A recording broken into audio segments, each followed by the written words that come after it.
Welcome to a Calvinian architecture. Today I'm reading from the 6th octave, the 4th chapter, and the city is trude. I'm reading verse 2, which is a story I wrote of a journey. Verse 3 is a story I've written about somewhere I wanted to live or a house I wanted to buy. And verse 1 is a translation of one of the cities that Italo Calvino describes in his book, Invisible Cities. My own book, A Calvinian Architecture, is in part a response to Calvino's book, but it's beyond that. It's an attempt to encompass, explore, understand what I call a Calvinian architecture, a kind of approach to the world, an approach to relationships between people, relationships with place and journey and time.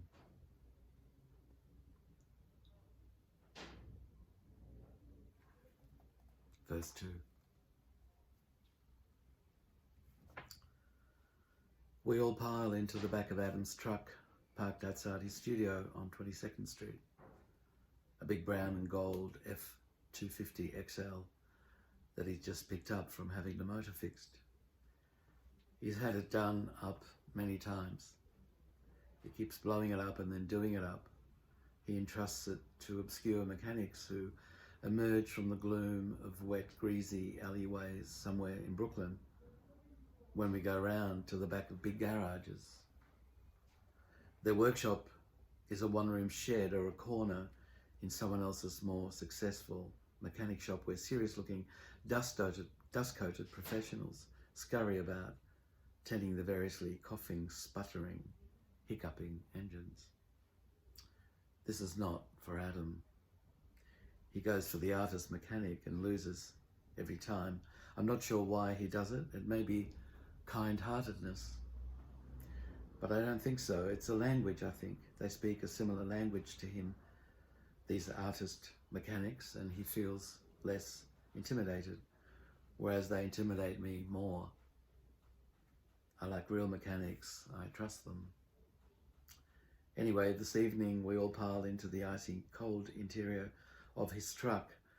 We're on our way to Long Island, a tiny church somewhere in the wet, foggy centre of wintry Long Island, to hear a piano performance of music.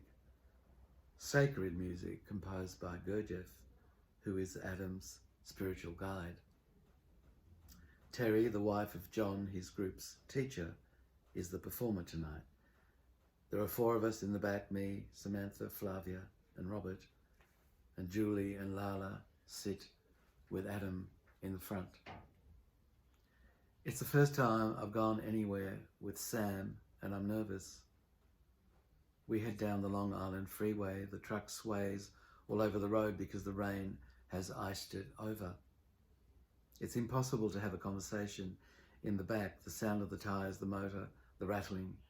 We just look out as we lean back onto spare tires and other gear that's in the back. We pass many hamlets and villages, each carrying a different name, but all looking the same. Same illuminated signs, same gas stations. We try and shout above the noise. We try and talk about Gurdjieff. It's his birthday today, though he's been dead for over 50 years. I remember reading Beelzebub's tales to his grandson a few years ago, and some Uspensky books that either preceded or, depending on your point of view, came directly from Gurdjieff's teachings. I couldn't finish them though. His basic message was that we, all of us, are asleep and need to be awakened. When we get to the Hamptons, it starts snowing and everything quietens down. Even the truck seems to be making less noise. The further we get away from New York, the quieter it seems. We stop by the ocean somewhere for a few minutes because the moon's come out and it's shining brightly on the whiteness before us. I've never seen a beach covered in snow before, with the sea washing in right to the edges. Something's changing, I feel. Everything's being magnified. isolated, separated out from whatever it shares a boundary with. Whether it's a feeling or a thought or a tree, something strange is happening and all the things around me are being leveled out onto a large, open plain. We finally get to where we're going. We park the truck and hurry inside. The little hall is timber-lined and a few bare bulbs are making shadows on the walls. Some people are seated already and no one speaks. We find a place to the side and wait. Some have their eyes closed, but everything looks too good to me to shut them. The group's leader, a small, bald man with glasses, says a few words and then Terry comes out and sits at the piano. She starts and immediately we're plunged far deeper into whatever it was that began on the beach. It's like someone's humming through the keys, even though they're being struck. At exactly the same moment, Sam and I, without looking, reach out to each other's hands. We slowly clasp them together, me my right, she her left. The music goes on and on. Through the window behind Terry, I noticed that it started snowing again. I don't remember the performance ending. We're in a pizzeria, that's all I remember, sometime later, and one of those with a luminous sign out the front. This one is still open. The woman at the door is welcoming. The feeling at our table is electric. Everyone's eyes are beaming. In Italian, the word is sfavillante, or sparks that fly. Ruby red wine is flowing and it looks like blood. Outside, the snow keeps falling as we all feed steaming morsels of pizza to each other. At dawn, we paddle back into a silent, white Manhattan.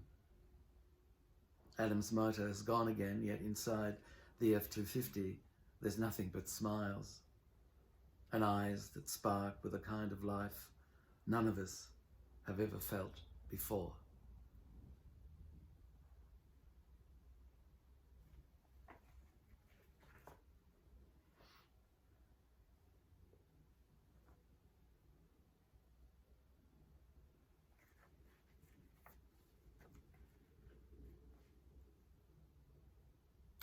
Sfavillante. What a wondrous word. Onomatopoeic for sure, but also visual. You can actually see the sparks flying.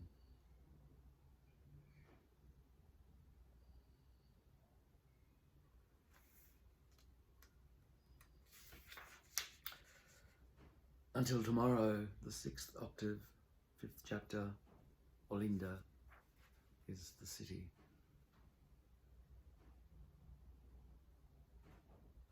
Don't forget about those sparks. They're really important.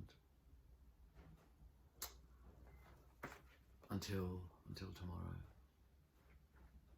have a really peaceful, spark-filled afternoon.